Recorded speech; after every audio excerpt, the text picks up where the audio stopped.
What's Buzzin Podcast, episode 2. You guys already know the drill. I'm your host, Sam Degnan, along with Michael Fraley and Will Mortensen. Before we get started, I wanted to thank everyone who tuned in on Monday. We actually had such a good reception. A lot of viewers on our Spotify and our YouTube. It means a lot to us because we're just getting started and this is all new to us, but having that kind of support already is just great. So we said the other day that we're not just going to be a sports podcast, sadly. I know a lot of you guys want to hear Mike's hot takes, but that'll have to wait for a day. Today we're going to go into everyone's top 5 favorite movies list. So we're doing it as top 5 favorite movies, right? Not the best movies we've ever seen. Yeah, favorites. Yep. And we can talk after our rankings about the best movies, but I think to begin with, ranking our favorites is a good place to start. Yeah, because I feel like my top 5 would kind of switch around if it was best instead of favorites. I made mine as top 5 favorites. Okay, sounds good. Mort, you want to get started? Yeah, for sure. So as Sam said, we're ranking our top 5 favorite movies. So I can begin here. Coming in at number 5 is The Revenant. Ooh, so I like that. This might not be a movie that that everyone would pick. It's a little slow at times. Might be a little slow for some people, but I think this is a movie that would be that's on my favorites list, obviously, but it would also be on my best made movies list. Obviously, the setting is fantastic. DiCaprio is incredible. And I think it's just a riveting movie that takes the viewer on a journey for the entire thing. So, isn't it super long? It is fairly long. Yeah, it's a long movie. I haven't seen it, but I feel like I remember there being like very little dialogue at all. There's very little dialogue. It's very quiet and very long. But I think because of the scenery and the suspense mixed with these brief moments of like intense action. It's a really well-made movie, and I enjoy watching it. I'll watch it anytime it comes on TV. So that is why. I would also say I think Tom Hardy is really good in that movie. Okay. Yeah. I personally, that's not one of my favorite DiCaprio movies. I think it's pretty good. Uh-huh. Like that, it's like they're just parts of it. It's like a little too boring. It's like we get it. This scenery is really nice and all, but I don't know, a little too boring at times, to be honest. Yeah, I definitely get that. Didn't DiCaprio he either won an Oscar for that or got snubbed again? He won for that. He won Best Actor. That was his first Oscar, right? Which is ridiculous, by the way. There's like 4 other ones that he's been better in. Yeah, we can talk about when we talk about actors later. We can go more in depth into him because he's probably my favorite. I hope he's on everyone's list. I hope he's on everyone's list. Oh yeah. Oh yeah. Yeah, so I can continue. The Revenant kind of stands out. It's the only movie of its kind of its genre on my list. Coming in at number 4. We have The Hangover. Fantastic movie, pure comedy. Dude, hey, can I just say I respect that? I completely respect that. Thank you, Mike. Thank you. It's just pure comedy. There are some scenes that I can watch over and over again, and they never get less funny. The combination of Zach Galifianakis and Bradley Cooper, it's unbelievable. Those two guys. I'd pay to watch those two guys just interact in a room for an hour. It's hilarious. So, yeah. I was never the biggest fan. I mean, I watched it like a couple of weeks ago, but just like, dude, come on. There were parts that were just like not that. I mean, there was like a couple funny scenes, but like there were parts where I was just like kind of cringing. I don't know. First of all, any scene with Alan. Yeah, Alan is one of the greatest movie characters of all time. Yeah. I mean, he's just like, he's the best. Yeah. Yeah, so that's why there are a few scenes in that movie that, for me, just on their own make that movie a top 5 movie. Dude, I still don't get, though, like, The Hangover 2 and 3, like, come on.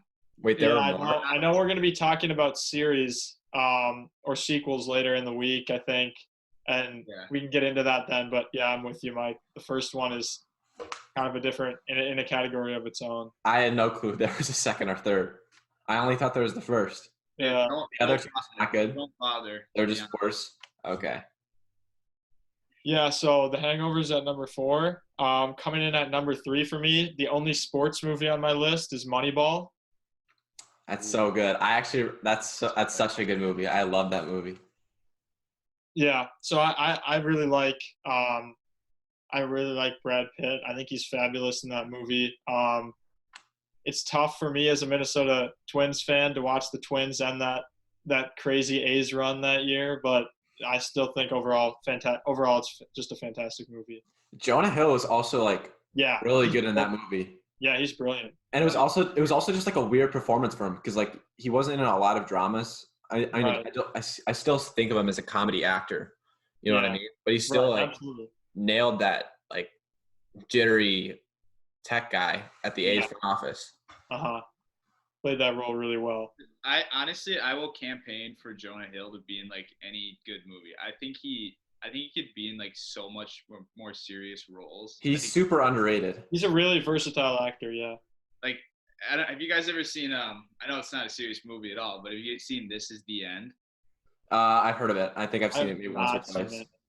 I think like I don't know. Jonah Hill needs to be in more stuff. Doesn't he play himself in that movie? Because like, isn't that one of those movies where everyone plays themselves? It's a ridiculous movie. I think he was one of the most underrated actors. Like honestly. Yeah, I can agree with that for sure. Yeah. Yeah. So Moneyball comes in at number 3. Coming in at number 2. I guess you could call this a sports movie. I don't consider it a sports movie, but it's Dodgeball. Wow. Oh. Another pure comedy, some great acting. I think Vince Vaughn's hilarious. There are a lot of Vince Vaughn movies that I really like watching, just to laugh. So yeah, what do you guys think of that one? I haven't seen that in so long. I barely remember it. I know it's Ben Stiller, and I feel like it's still like one of the most quotable movies online.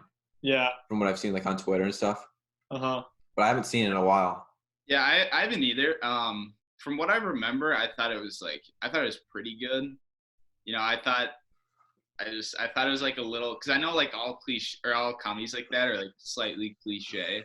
Yeah. I thought Dodgeball was a little too much of that. I agree, Ben Stiller is hilarious in that movie, but I don't know. I thought it was. I remember it being all right. It might be. I don't know if it's one of those movies that's gonna like age super well, mostly because it's just like kind of like super raunchy humor. I don't know, but like I feel like it's like kind of like Step Brothers though, in that same way where it can like it's like age super well, and I guess I don't know. I still don't know how I feel about it. Yeah. So I think the reason that's on my list, it's one of those movies that I'll watch anytime it's on TV, and most of the time I think I'm watching movies at night just looking for pure comedy, looking for something to laugh at. And so that's why I think that movie makes my list, because it's something that doesn't really get old for me. It's always going to be funny. And I just like movies like that. And I think Dodgeball does a really good job of just bringing the humor every time. So, yeah, that makes my list at number 2. And then coming in at number 1 on my list is The Martian. Wow. That's Brad Pitt, right? Or is that Matt Damon? It's Matt Damon. Yeah. I think Matt Damon is another actor that is going to make a lot of people's best actors list. He's certainly on mine. I think he's a pretty versatile actor as well, and this is most definitely one of his best performances. So I don't know what you guys think of that movie, but I absolutely love it. Have you seen that, Mike? I don't think so. Yeah, no, I haven't seen it. But what I will say about Matt Damon is like, you know, like you said, I think he's a great actor. I feel like he just doesn't get appreciated enough, to be honest. Yeah. You think like really good actors, I mean, I don't know, more you might think this, but like Matt Damon doesn't pop up into my head as even like a great actor at all. but I think like he's still. I mean, I think he's still really good, to be honest. I think he's kind of underappreciated. I mean, people forget he was in movies like Good Will Hunting and wasn't he was in The Departed too, right? Yeah. And I just think a good one. he just keeps putting together these just excellent performances, even if he's not always in like the best movies. You know what I mean? So I still feel like he's also like super underrated. He's in Daddy's Home. Don't forget about that. No, he isn't. No, he isn't. I'm thinking of something else. No, yeah, he's in. I think one of the things about Damon is that he can play both the supporting roles and the main role really well. He plays the main role in The Martian. He plays the main role in all of the Bourne movies as Jason Bourne. That's probably my favorite series. And then he just plays the supporting role really well in the Oceans series, Oceans 11, 12, and 13, the remakes. So I think he's a big reason why The Martian comes in at number 1 on my list. I mean, you're right. Like that versatility of playing like both the lead and supporting roles. Like you don't see a lot of like big name actors have the ability to do that. Like I think DiCaprio can, but like I don't know if like can Christian Bale do that? Can other guys do that? Like I don't know. Right. I think Christian Bale definitely can. Dude, he's like he gets so into every role, no matter what it is. Yeah. Have you seen some of his like weight loss, like the amount of weight he's had to lose for some of these roles? I watched a couple weeks ago. I watched Vice, and he plays Dick Cheney. And now Dick Cheney, like, kind of a big man. Yeah. They literally gained all of the weight necessary for that. Jesus. Ridiculous. On the other end of the spectrum, like in The Fighter, like he plays this like this boxing coach who's also like a druggie, and he's like super underweight, and like he gets down to like Bale lost all that weight. And then he also had, I think that was near the time he was like playing Bruce Wayne. So then he like had to go from losing all that weight to like getting shredded within like 8 or 9 months.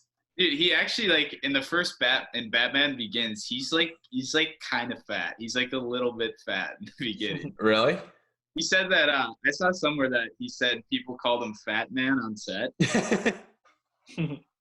So yeah, he's like the weight loss thing I'll never understand. He's just such a dedicated actor. There's not a lot of people like that out there.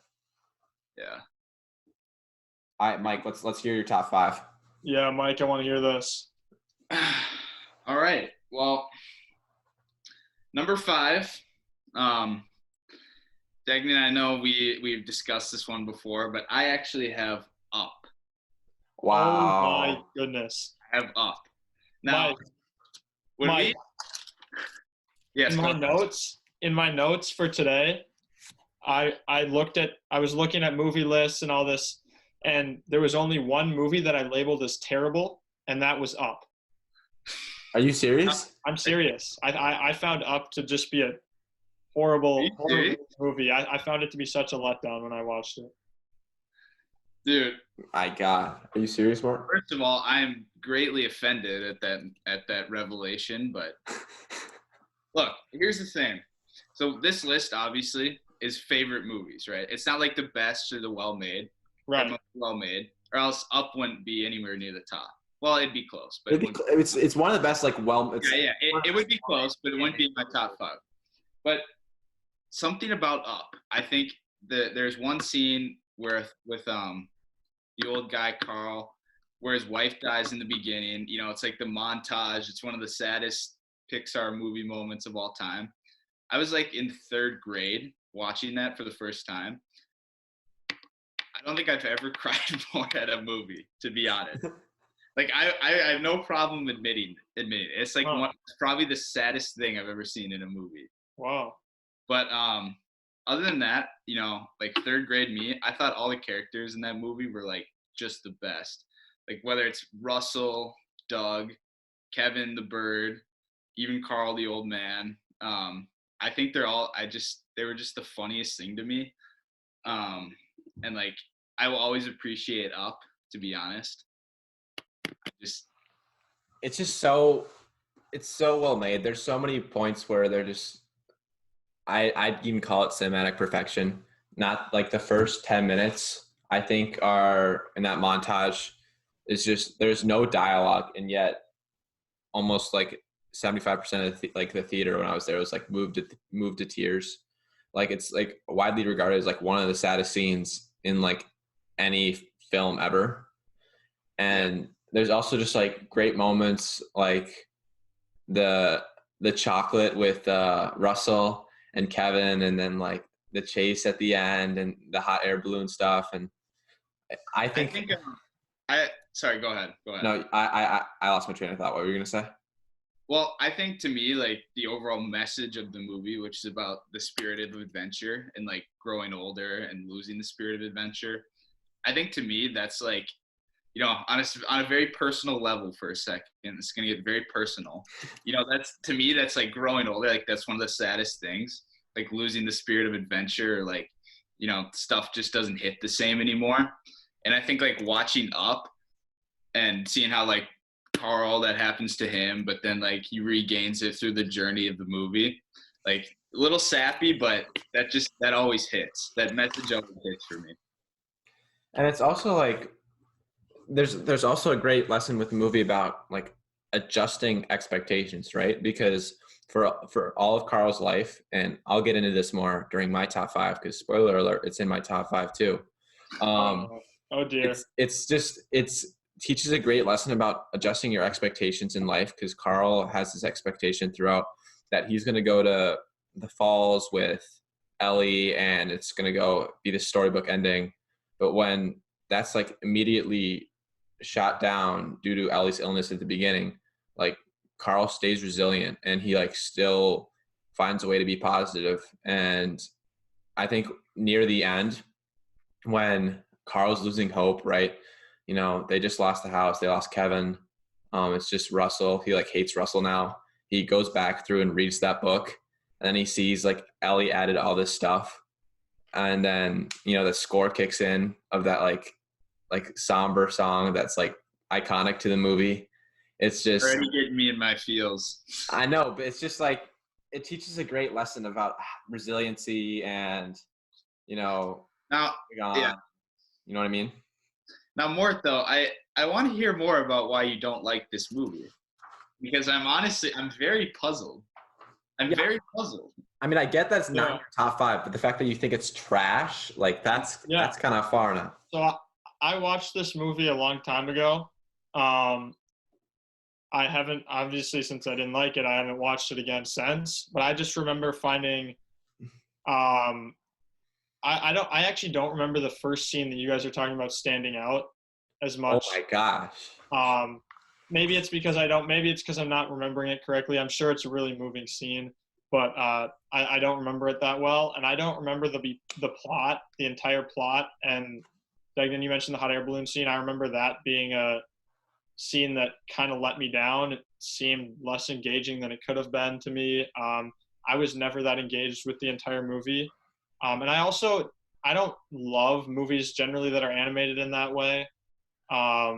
Those movies generally don't appeal to me as much as other more realistic per se movies. So that's kind of my take. If I watched it again now, maybe I'd like it more, and maybe I'd see some of the things you guys are talking about. But well, yeah, I can agree with that. Like in some ways, like if I were to watch Up now, it definitely wouldn't have the same impact. I mean, it wouldn't hit the same, yeah.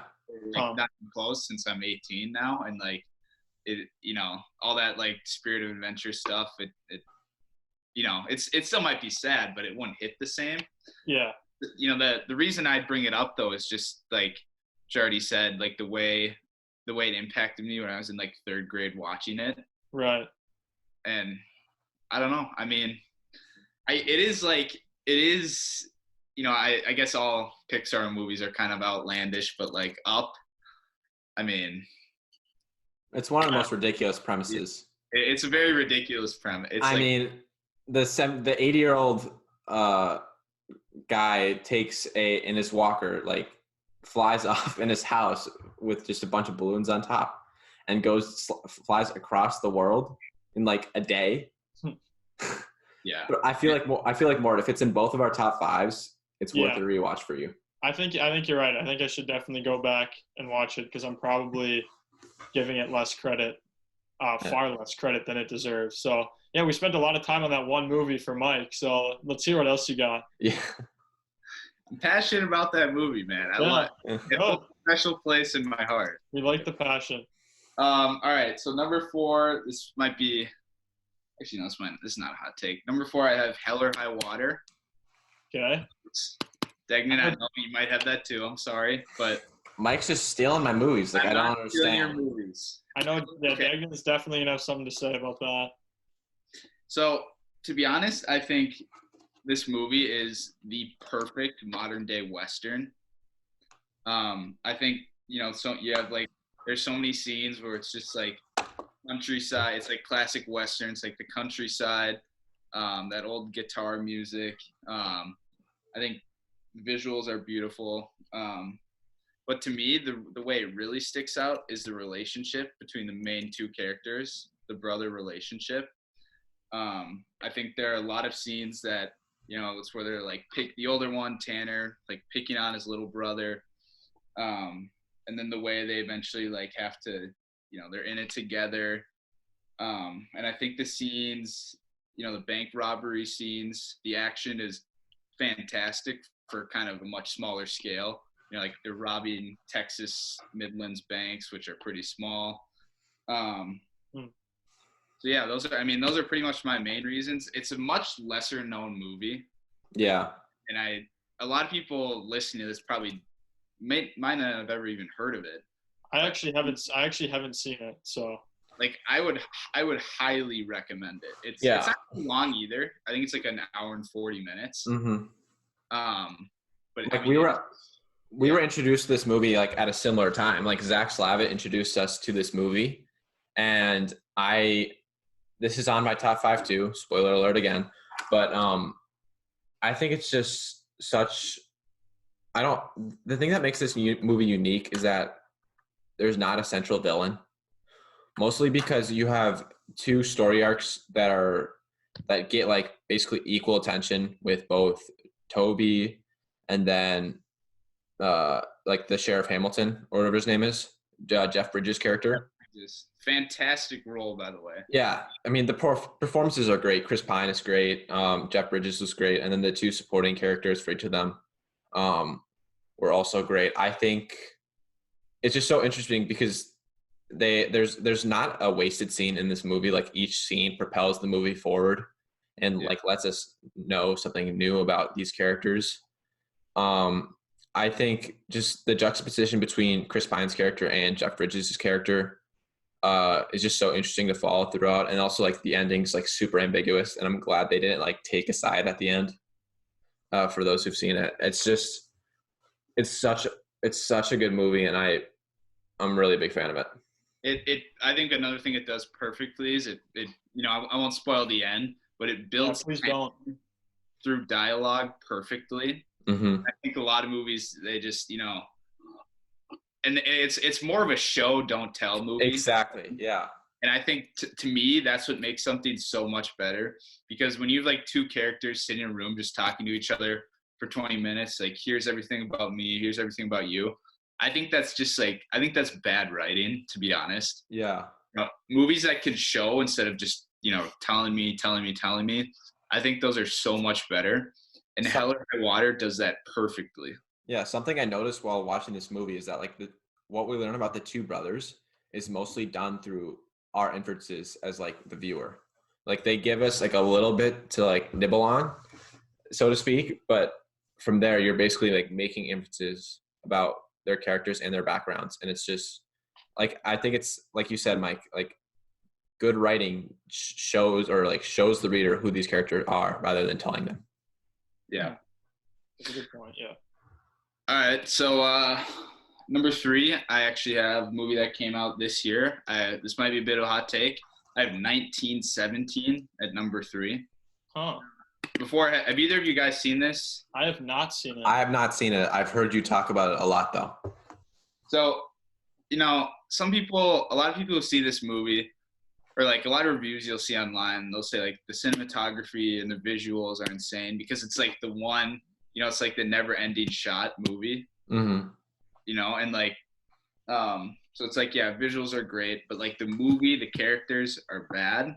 Now, since neither of you have seen it, I won't go into depth too much about it. But for me, like the number one rule I have in a movie that I know if it's good, is if like I don't look away from the screen. Like if there are points where like I, pick up my phone and start scrolling through Twitter or something, that's how I know I'm kind of bored, to be honest. Yeah. In 1917, I've never been more locked onto a screen before. Wow. And I think, do I think like you're gonna love the characters in this movie? Probably not. They're kind of boring, but would I recommend seeing it just for the visuals? It like, to me, it's my favorite war movie just because of that. Like the landscapes, everything is just insane. It's insane. Except for the characters. Characters are right, but like They're just boring, or they're just not a lot to them. There's not a lot of depth. There's not a lot of depth. I feel like that's not the point with a movie like that, though. It's not, and that's why I think people give it like too much of a harsh time in that case. Like, I didn't go in there expecting to care about the characters in the way that I would in like a Saving Private Ryan movie, Mm-hmm. But yeah, would highly recommend just based off of how awesome it is to look at. Who's in that movie? I haven't seen it. So there are a lot of like, well, the main actors I'd never heard of. I kind of forget their name. I think one of them is Adam McKay or George McKay. But yeah, there are a bunch of like smaller cameos from like Benedict Cumberbatch and Colin Firth and like Richard Madden from Game of Thrones. Oh. But I mean, they're like probably like 30-second cameos, which is kind of weird. But yeah, I mean, I wouldn't watch it again. I wouldn't watch it for the characters. I'd watch it for the way it's shot. But yeah. Did you watch that in the theater? I did. I watched that, and now it probably won't be the same like if you watch on your computer or anything. But Right. I watched it in IMAX, which is Wow. I think that's the first time I'd seen like a movie like that in IMAX. And I mean, that probably is why I was like so locked to the screen, to be honest. Yeah. That's gotta be so intense. Yeah. I mean, it's the most intense. It's like the most intense movie I've ever watched, to be honest. All right. May have to give it a watch. Would highly recommend. Yeah, Number definitely. 2, I have The Wolf of Wall Street, which I think is like, first of all, I personally think it's DiCaprio's best performance as Jordan Belfort. I think like every time, he's such like the actual Jordan Belfort, like he's such a scumbag. And like the actual story of what went on at his firm and stuff, it's like they're just the worst people. But it's like it's the speeches. Dagan, I know you've seen this, right? I know you've seen it a couple times. It's like it gets me ready to run through a brick wall every time he's on screen, like hyping up the other guys in the firm. Like, we got this massive IPO today or whatever. Yeah. So let's get hyped. And it's got me sitting, every time I watch it, it's got me sitting there like, dude, I'm here. Let's go. IPO today. Try to run. Acting, everything, the best. Mm-hmm. The movie's also like he didn't even attempt to make it that funny. It's just like the ridiculousness of it's very inappropriate, so I won't go in depth. Yeah. But the ridiculousness of every scene is just like, it's hard not to laugh. Kind of like what I said earlier, like you feel like you're in there. You feel like you're a part of the firm. Mm-hmm. It's crazy, which doesn't really happen for most movies. You're actually rooting for Jordan Belfort. Yeah, that's what I was about to say. Yeah. Like he's such a scumbag, but You root DiCaprio plays him in a way that you like want him to succeed and you want him to do well. That's also like part of the writing, like the way it's directed, I know, but DiCaprio does such a great job. I'm with you. I think it's like one of his best performances for sure. I think, yeah. I mean, I would maintain that it's his best. And I think also my final point would be the supporting actors. Yeah. This is another Jonah Hill role that I think. Yeah. I don't know if he won. He might have been nominated for supporting actor. I don't know if he won or not. He was a stud in this movie, though. Yeah. He needs to be in more bigger movies like this or like Moneyball. Mm-hmm. He's just like, I mean, his character is hilarious. His character is completely ridiculous. He's such a dork, but like I know. tries to be cool, and it's just he's so funny as well. And he's like doesn't mean to be funny. There's one scene that I won't go in depth of involving the telephone. Yes, the telephone booth. Where it's just like it's probably like the funniest thing. Yeah, I think I agree that that's one of DiCaprio's best movies. I actually thought about I needed a DiCaprio movie on my top 5. I thought about putting that Wolf of Wall Street in instead of The Revenant. I think Jonah Hill is amazing. I think Margot Robbie's really good in this movie too. That's true. She is good. Yeah, I think the acting's fabulous. I like to highlight the Jonah Hill DiCaprio partnership. Seems like kind of a weird one, but it works super well in this movie. It's like they've been friends for years. Yeah, like it's hilarious. And my favorite scene in the movie is the penny stock scene, because it's just like the way it's shot. You know how the frame like goes into DiCaprio as more and more guys watch it. He's like talking to the guy on the phone, right? And everyone's in the background, and they're like, he's like doing all these. If I take you out at 100, put you in at 125, you're telling me, you know what I mean? Yeah. Every scene is just like, it's incredible. I don't know. Not much else to say. Would recommend. I'd watch it again, honestly. It's like 2.5 hours long, and I'd still watch it. It's one of those movies like I would keep watching throughout because it's just so well made. And it's well made, and I think it seems chaotic at times, but that's super intentional. Yeah.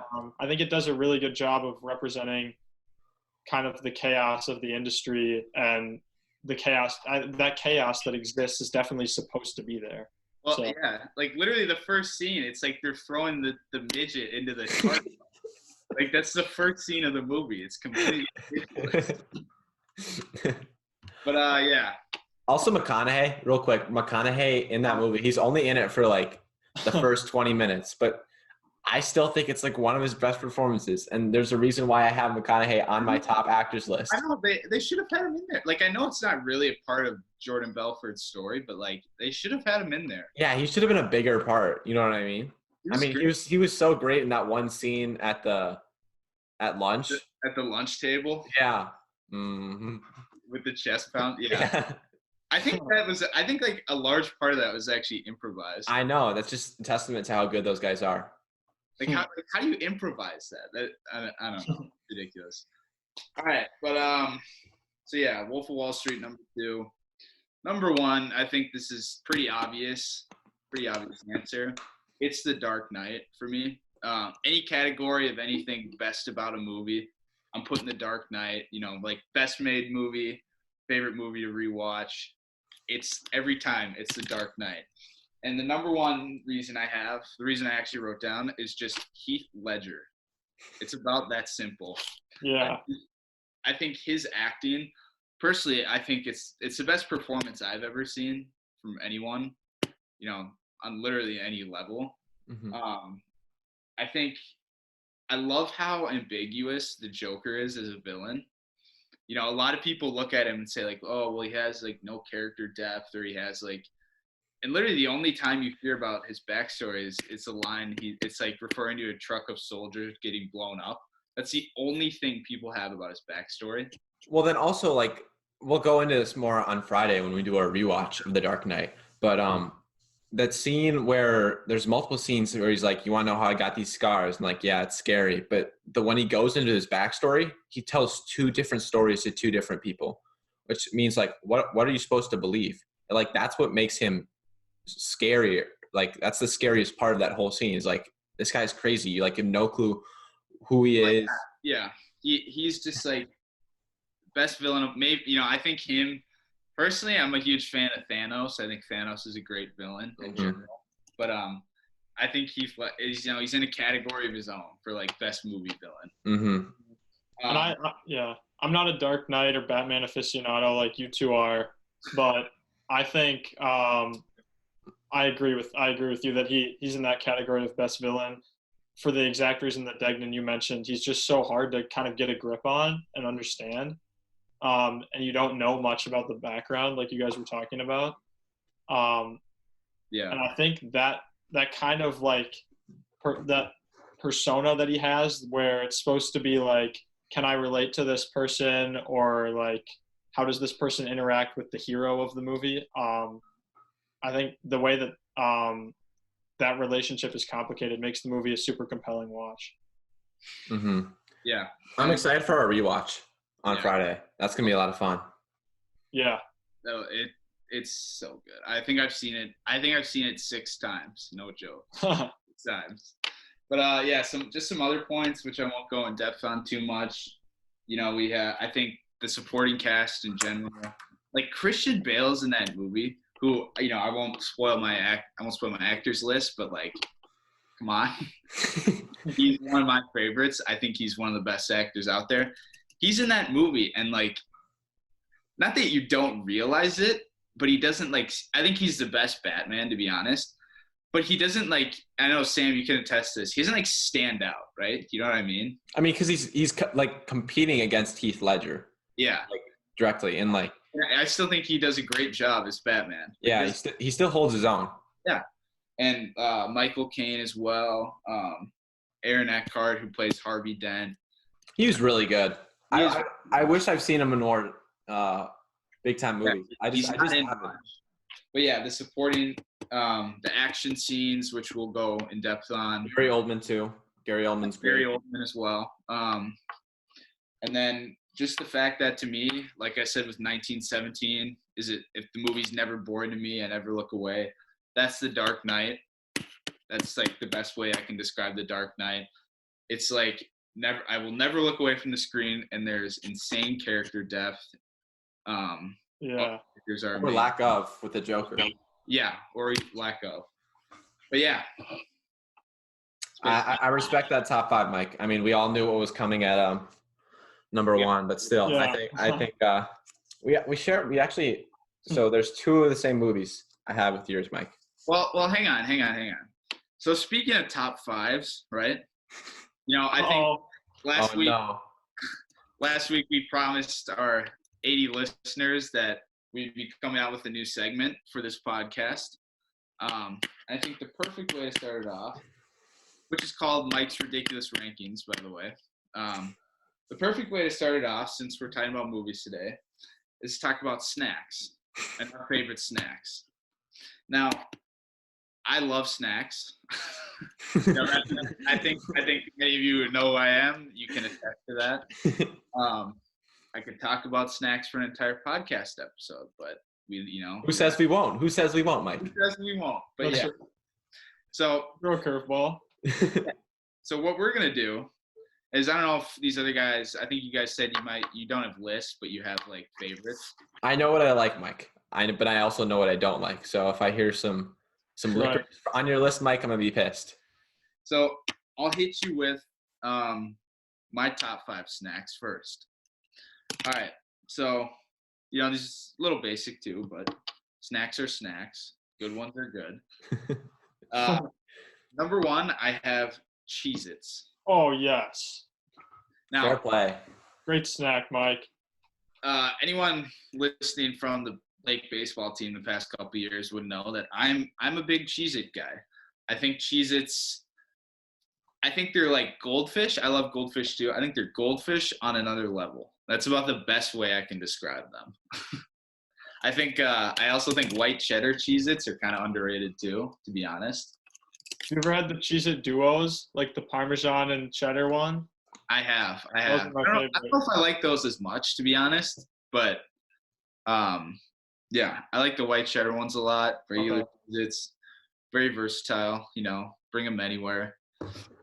Yeah, I'm not a big fan of Cheez-Its. Like, honestly, I prefer goldfish in terms of like cheesy snacks, mostly because like Cheez-Its are like super duper cheesy, and it's like kind of, I don't know, it just kind of rubs me the wrong way. I'm more of a goldfish kind of guy. Well, here's my thing about goldfish though. It just tastes like a cracker sometimes in the shape of a fish, to be honest. I kind of like that though. That's why I think the way Goldfish has expanded the brand is perfect. Like the extra cheddar Yeah. are so good, and I'll get to that. the pretzel goldfish are also Goldfish so are good. so good. Yeah. So Yeah, yeah, I respect Wait, those. so is number one your favorite snack? So Cheez-It is your favorite snack? Yes. Okay. So number 2. Now this is a bit of a hot take.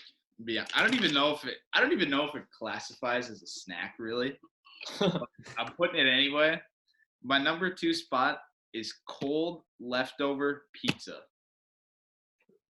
I Thoughts? like that inclusion. I'll let you guys. I want to hear your thoughts on that first. Okay, but it depends on like what the kind of pizza is.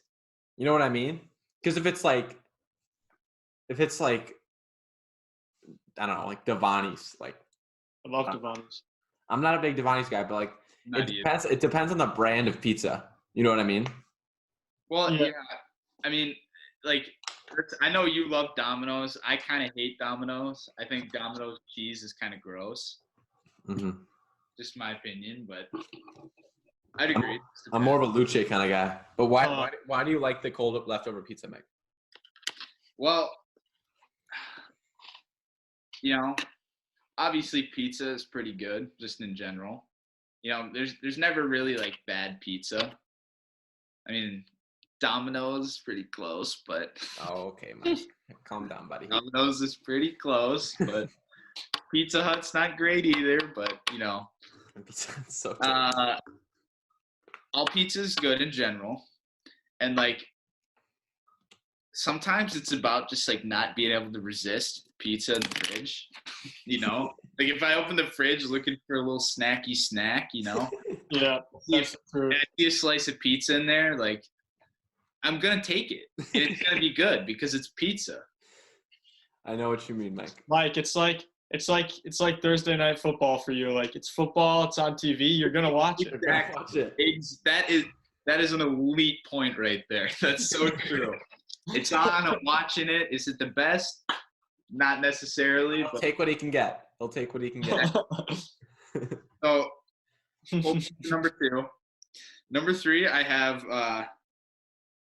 Mort's gonna love this one. I have Gardettos. Number 3. Oh, Now, a lot of this comes from the fact that going to Blake High School, lunch is kind of suspect sometimes. Let's be honest. And I tell you what, there's nothing better than taking that trip to the vending machine and seeing a fresh pack of Gardettos just waiting there for you. I think I think they're like Chex Mix on steroids. exactly. Chex Mix, but like Gardettos, they're just better, to be honest. Better mix, to say that. Number 4, I have flavor blasted extra cheddar goldfish. Yes, this is a great list, Mike. Dude, trust, I put so much thought into this. You know. Literally more so than your top 5 movies.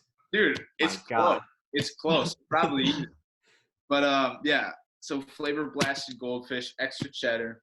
Kind of like what I was saying earlier. Like regular goldfish, they're fine, but it's kind of just like a thin cracker in the shape of a fish. You don't really get the cheddar taste. Yeah. With the flavor blasted, lot of cheddar taste, which There's so much I flavor. want my goldfish, and I don't normally get it from regular goldfish, so that's why I like to go flavor blasted. It's about as simple as that. I think, Mort, you're right when you said that goldfish have really taken advantage of like expanding their flavors, because like I feel like that's the best part, because like the flavor blasted are good. I really like the pretzel goldfish. Yeah, pretzel. I've had that since I was younger, and they're just so good. Yeah.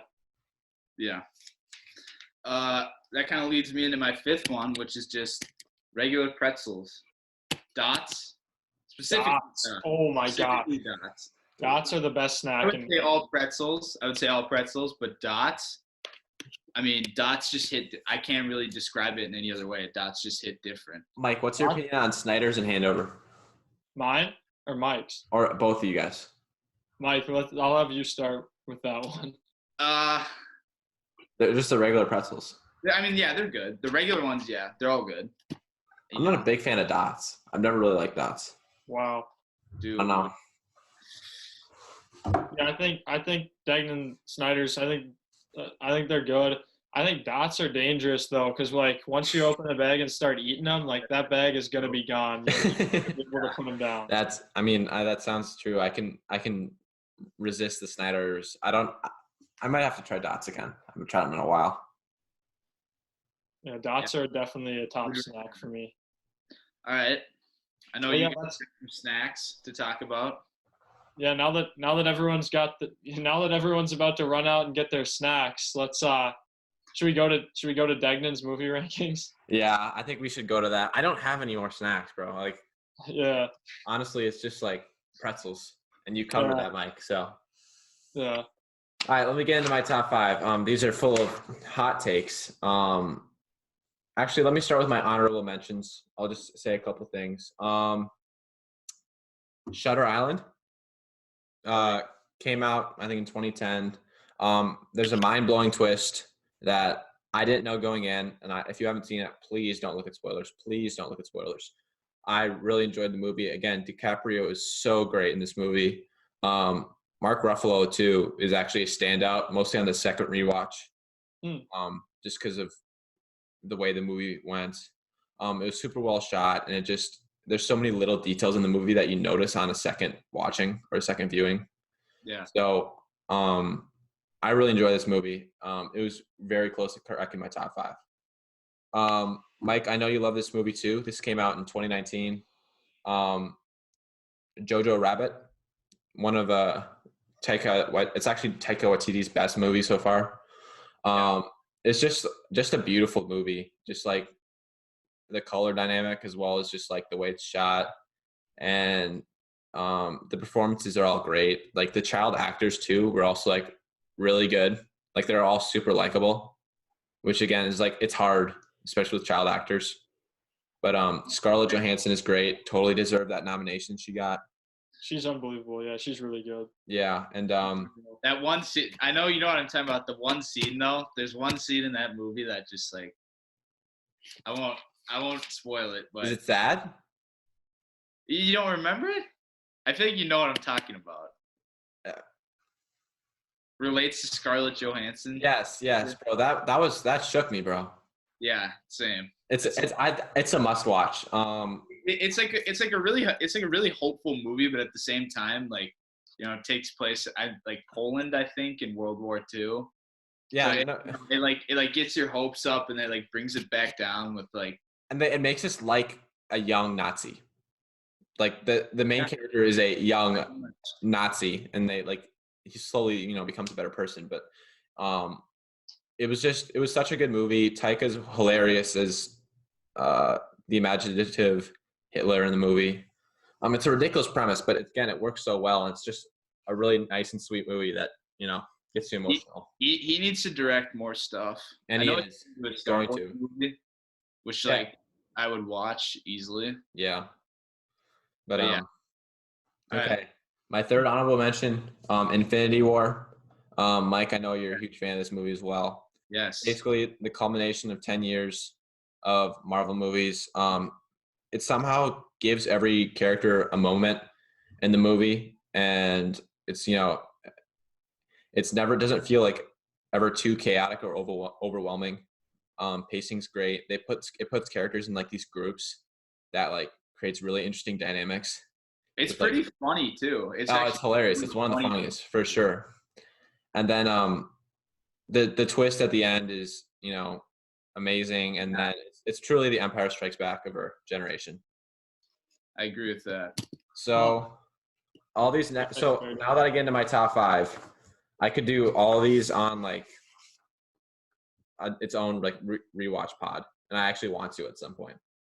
So number 5, Star Wars, The Force Awakens. Okay. I'm glad we got a Star Wars in here. Mike, you look frustrated. I'm not frustrated. I am not frustrated. I can defend it. Okay. So do I think this is the best Star Wars movie? No, I think Empire is better. I think probably A New Hope is better. But in terms of my favorite movie, in terms of my theater experience with a movie, this is top tier. if you like take it into context, the hype surrounding this movie was insane. I mean, other than the Phantom Menace and maybe Endgame, like these were the most hyped up movies of all time. You know what I mean? Because there's a 12-year gap between Revenge of the Sith and The Force Awakens, and it was one of those movies that really delivered. And like looking at it individually rather than its like own sequel, like it's such a good movie with so much potential. Like at the end of, if you just look at The Force Awakens and exclude the other two things that came after it, like which we don't talk about, which I will not talk about, but it's a movie with so much potential. Honestly, I'd call the sequel series or the sequel trilogy of Star Wars the Michael Carter Williams of movies, because it started off so well. Then it just that's great. Soon after.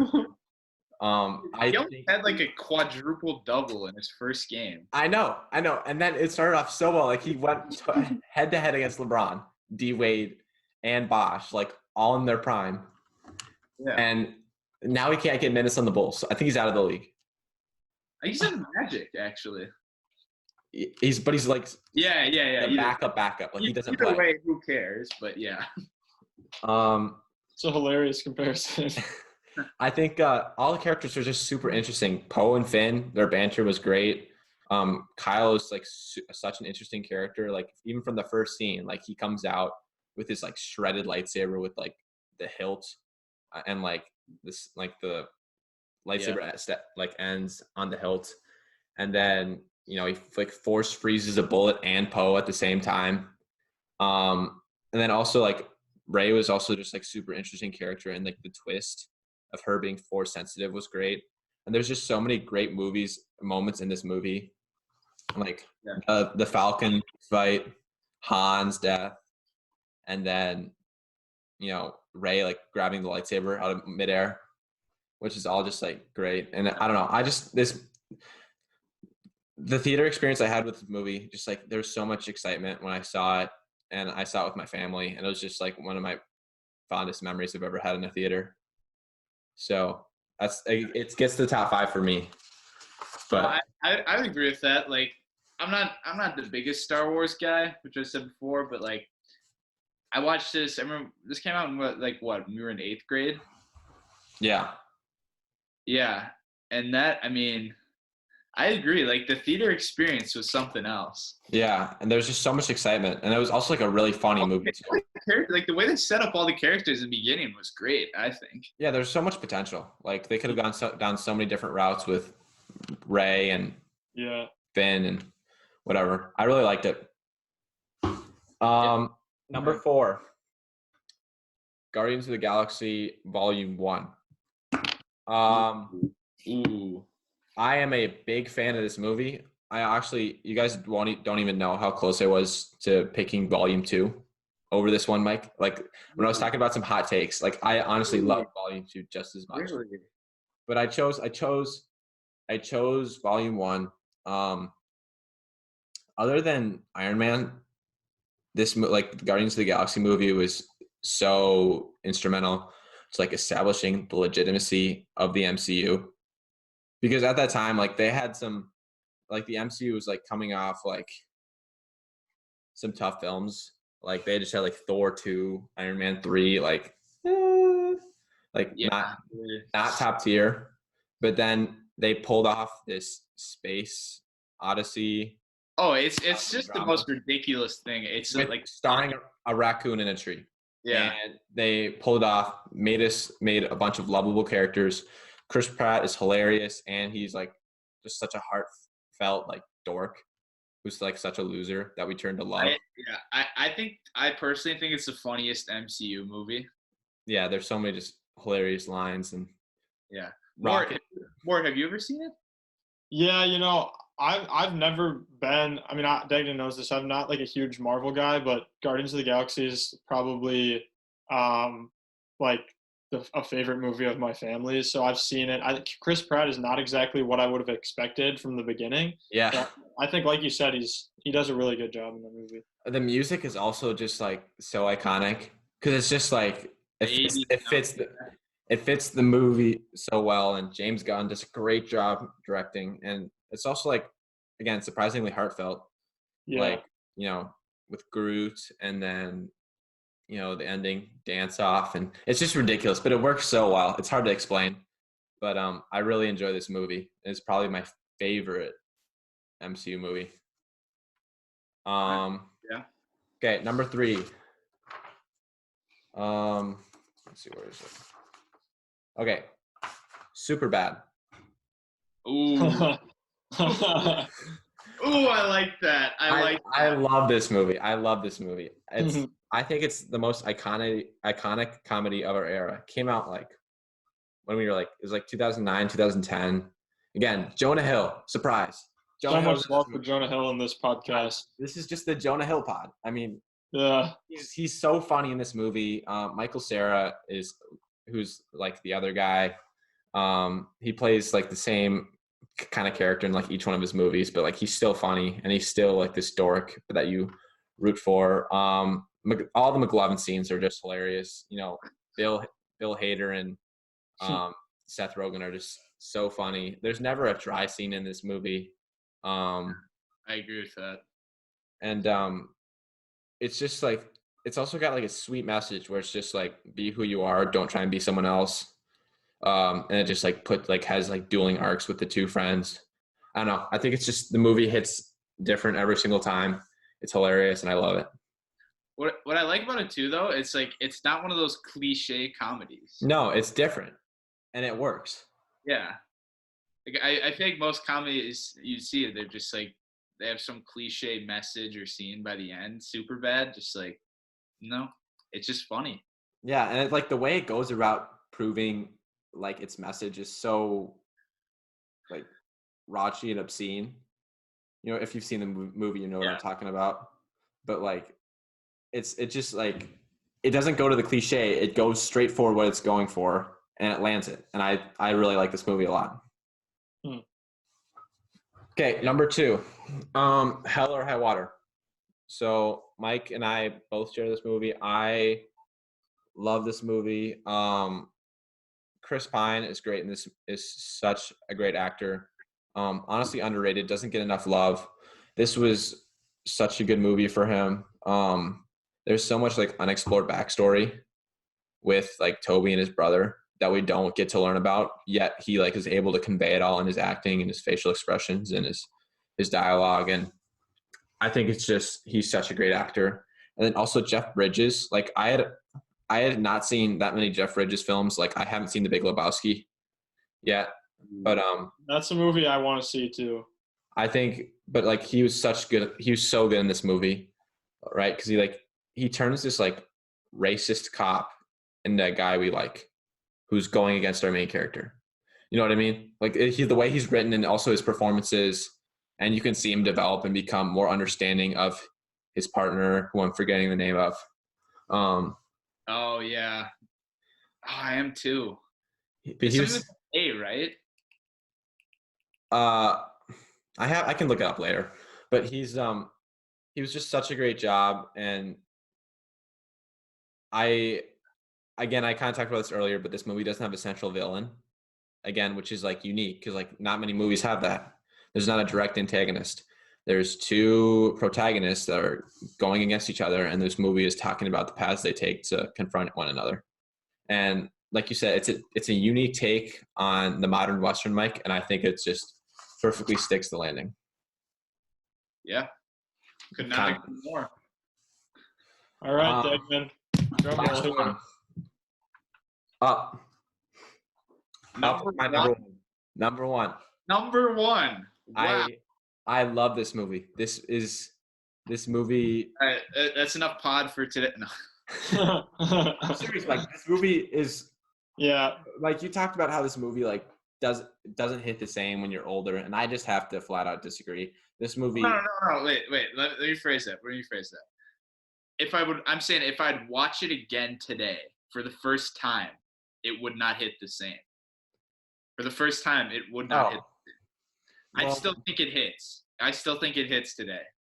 If I watch it for the first time today, like this is one of those movies that can take you back to your childhood so quickly. You know what I mean? just because like the first scene with, young Carl and meeting Ellie and, them playing outside and then them growing up older together. It's just so sweet. And the score in this movie is so perfect. Everyone knows the theme. Um, you know, Carl's such a, lovable yet cranky yet frustrating character that we all seem to root for. And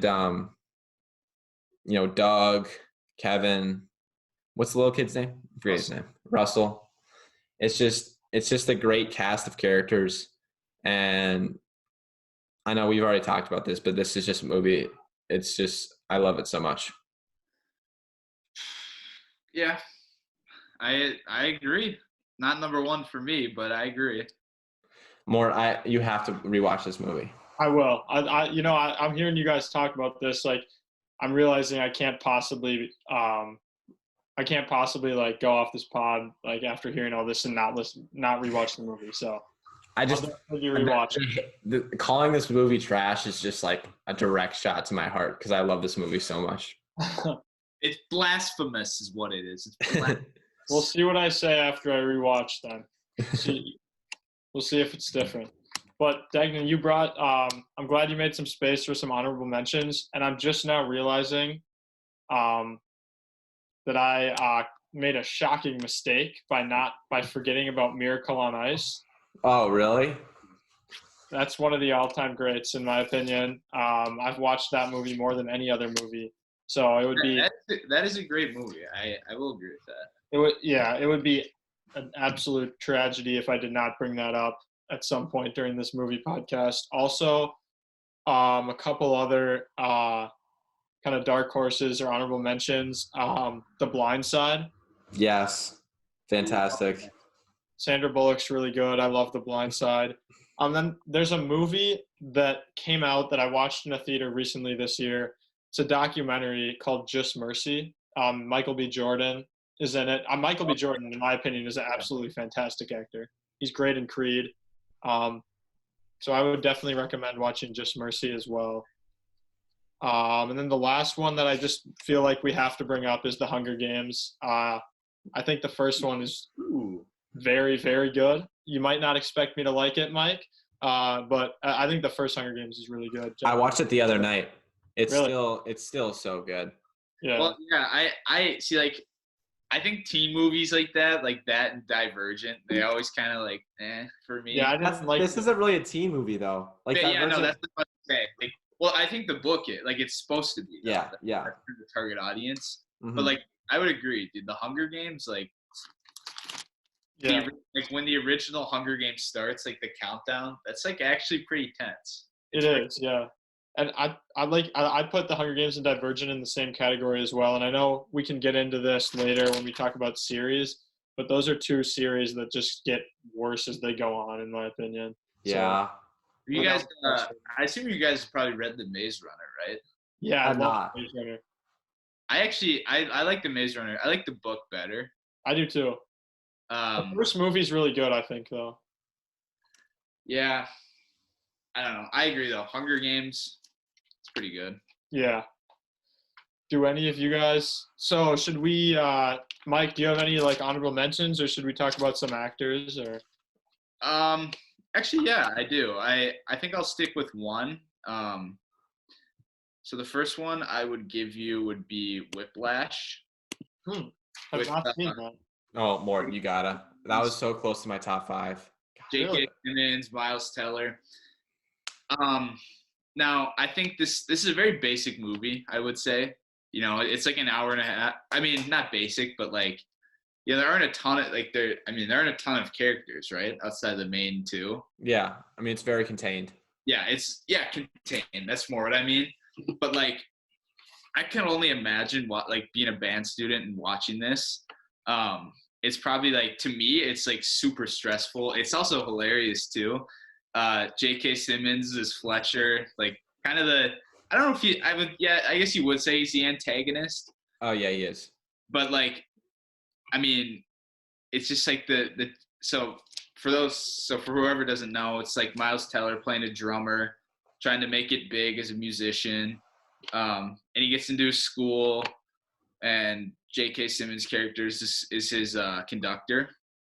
And like some of the scenes when like the intense drummer scenes, the ending, the finale. The ending's so great. It's one of the best endings. Jeez, I'm gonna have to watch this. You guys are giving me a lot of work to do over the next couple of weeks. Mort's got some homework. Really great, man. Let me see. I think I had another good one. I should put Whiplash on my top 5. I love that movie so much. It makes you laugh, Mike, like you said, but you laugh in like the nervous, uncomfortable laugh. Like, oh my God, he's really he's like chewing miles out. Like, what the heck? I agree with that. Another one I watched, I don't think it would be in my top 5, maybe not in my top 10, but just a great movie is Snowpiercer with Chris Evans. I don't know if either one of you have seen it. I have not seen it. I have not. It's the same guy. It's from the same guy directed Parasite. And he's like, he's a great director. Snowpiercer. It's like people stuck on a train due to like some climate change. I won't get into it, but that's a classic plot line. I like that plot line. The stuck on the train plot line. Yeah, it like the action is amazing. It's hilarious. It's kind of like the best way I could describe it. It's kind of like Train Willy Wonka in a way. Really? Wow. It's such a weird plot, but it's really good. I would recommend.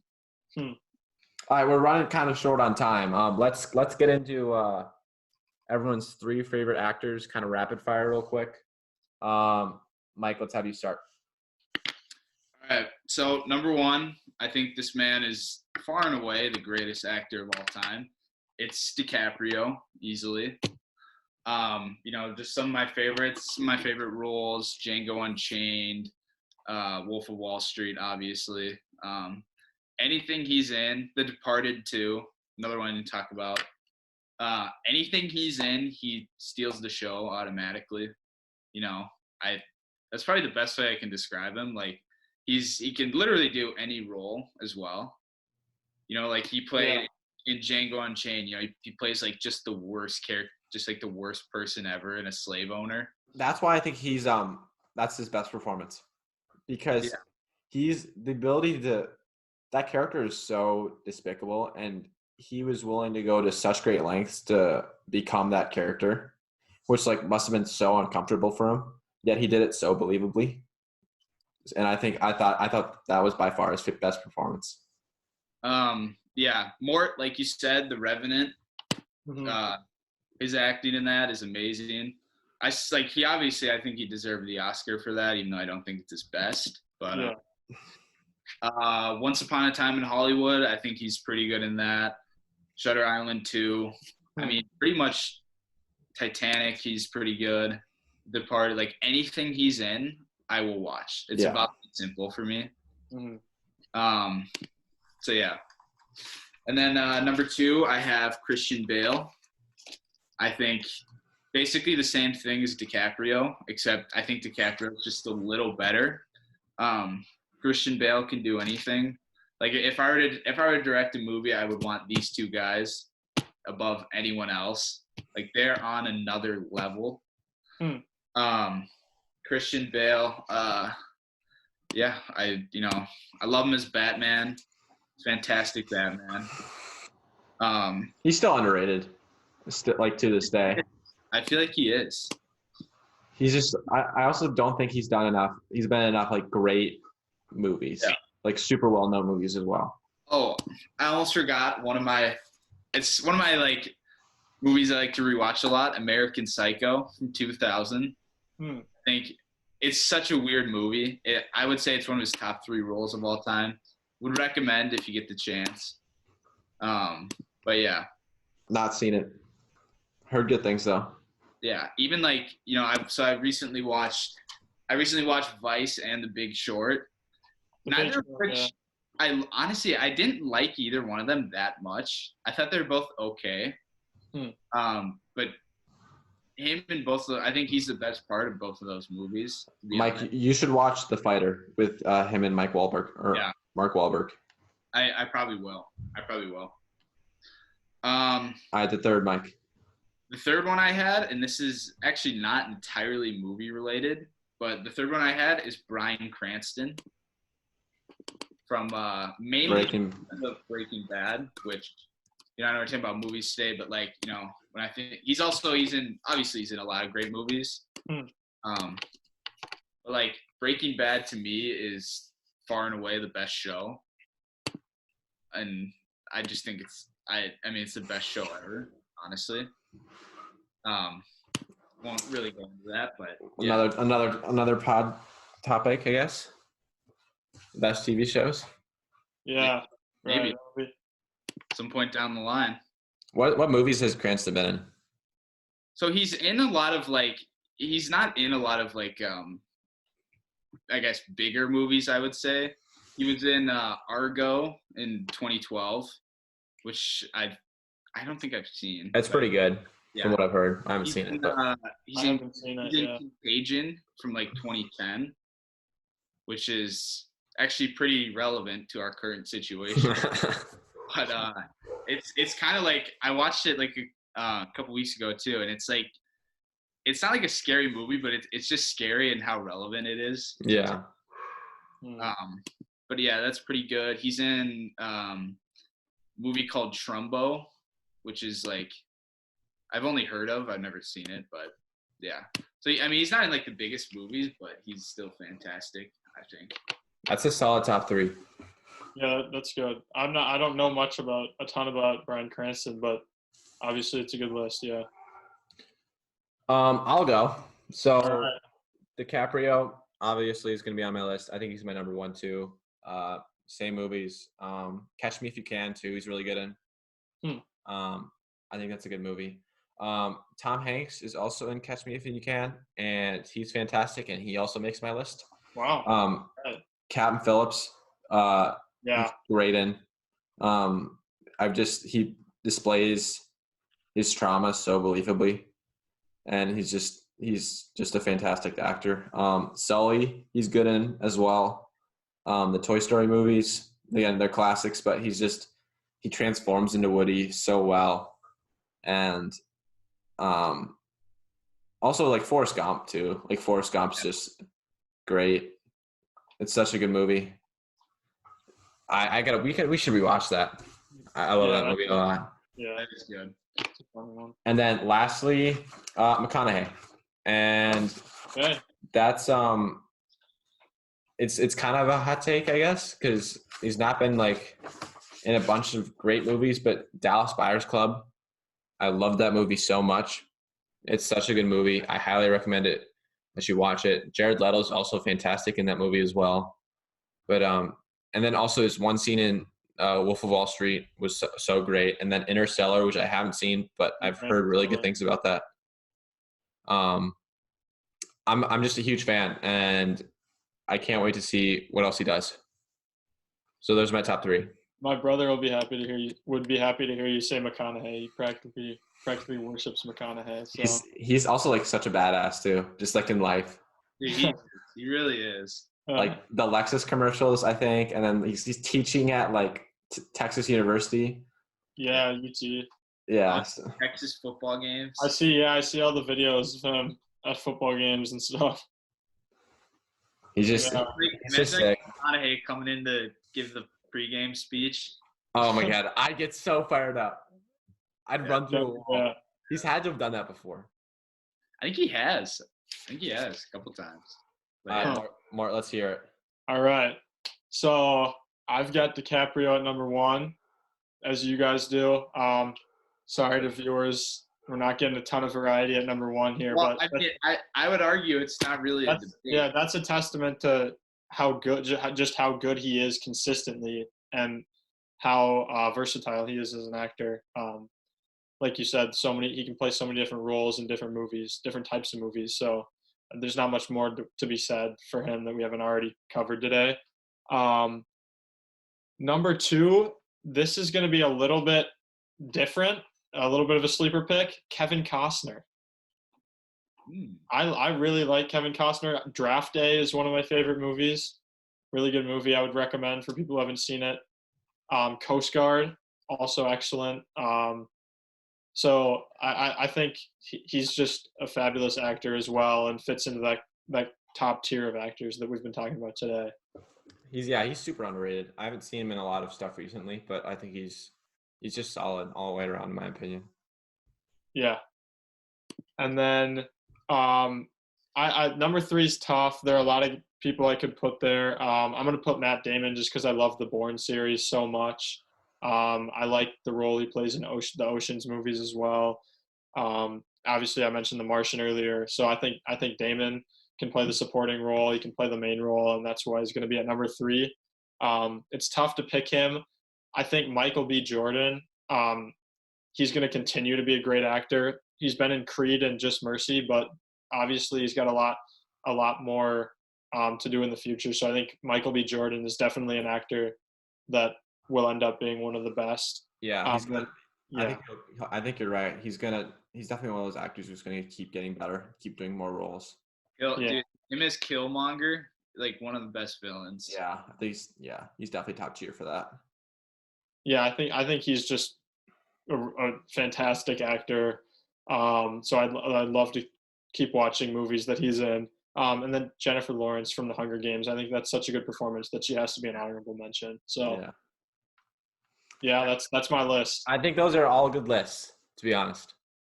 A lot of diversity, except for DiCaprio, but just Other than that, we got a pretty decent mix. So. The common denominator. Yeah. We got to wrap things up now. So if you guys are still here listening, so thank you guys for tuning in. Subscribe to our YouTube channel. If you're watching this right now, follow us on Twitter at What's Buzzin. Instagram just made it right just today. What is the buzz? Just keep telling your friends about this. We're doing this for fun, but if we gain some traction, we might take this. Who knows where this takes us? We're really enjoying this, and we really appreciate every listen that we get and every single one of you. So thanks again for tuning in. We hope you enjoyed. Until next time, keep buzzing.